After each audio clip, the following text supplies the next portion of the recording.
Wis. 1, 2, 3.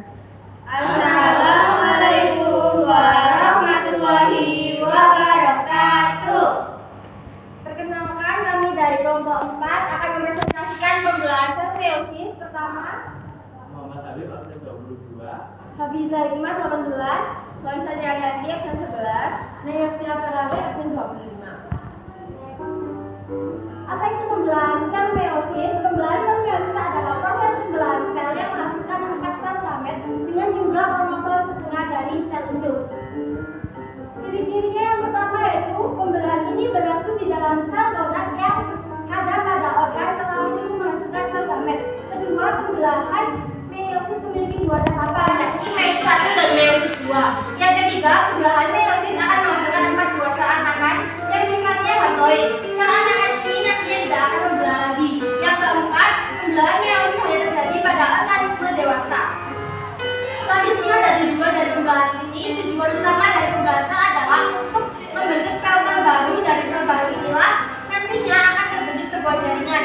Kemudian jaringan akan membentuk organ, lalu organ akan menjadi organisme. Kemudian ada tahap pembelahan meiosis. Pembelahan sel meiosis terjadi sebanyak 2 kali, yaitu meiosis 1 dan meiosis 2. Dalam setiap fase ini ada 4 tahapan yang berbeda, yakni tahapan profase, metafase, anafase, serta telofase. Penjelasan terkait meiosis 1. Meiosis 1 adalah proses ketika kromosom homolog berpisah, sementara dalam meiosis 1 ada proses pengurangan kromosom dan juga silang sifat yang kemudian menghasilkan 2 silang. Nah, ini ada gambar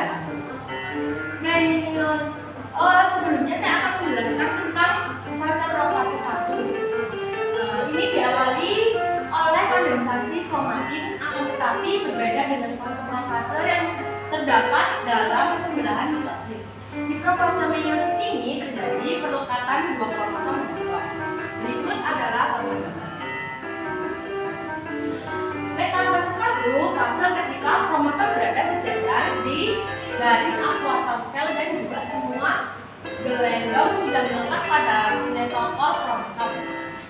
Akan tetapi, dalam metafase 1 ini kromosomnya masih memiliki bentuk tetrad.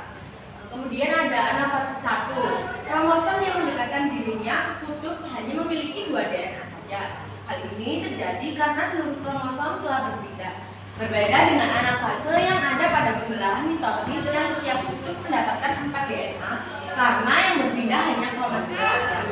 Kemudian ada telofase 1, terjadi pembelahan sel sehingga setiap sel yang pada awalnya mempunyai 4 DNA menjadi 2 DNA saja. Dalam prosesnya, bagian-bagian inti sel terbentuk lagi dengan susunan kromosom yang berbeda. Lalu ada tahapan profase. Di sini leptotene, lalu ada zigotene, pachytene, diplotene, diakinesis, lalu ke metafase 1. Dalam profase ini ada 5 subfase yang terdiri dari leptoten yang ini, zigoten, lalu pachyten, diploten, dan juga diakinesis. Nah, saya akan menjelaskan tentang ini tadi. Leptoten adalah tahapan ketika leptotene kromatin bentuknya menjadi lebih padat dan berubah menjadi kromosom. Lalu zigoten yaitu proses yang terjadi setelah proses leptoten selesai dilakukan.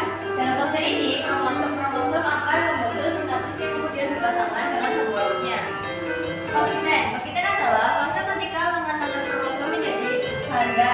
Setelah itu kromosom ganda ini akan membentuk suatu kiasma atau area pindah silang untuk pasangan kromosom homolog.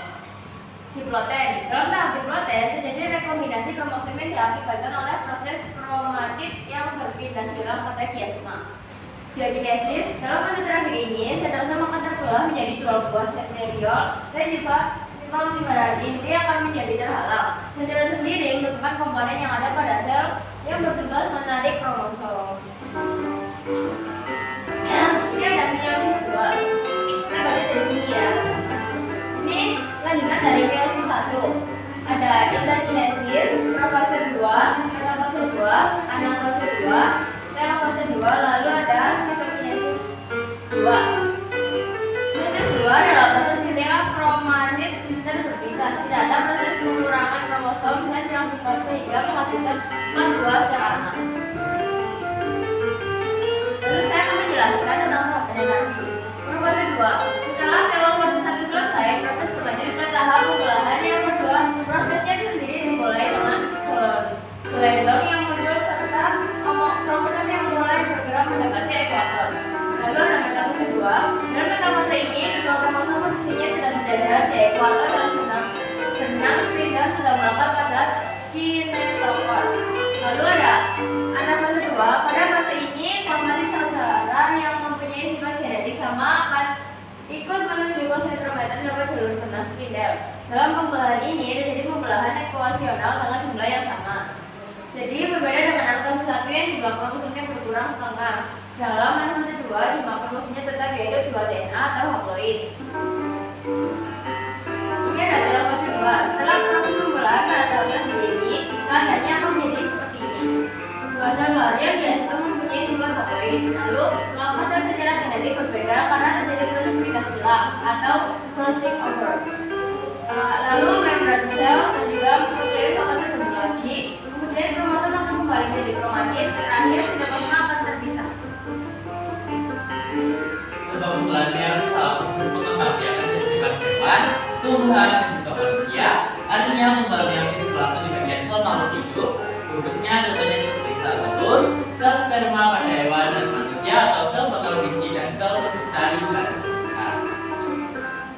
Perbedaan apa perbedaan meiosis 1 dan meiosis 2?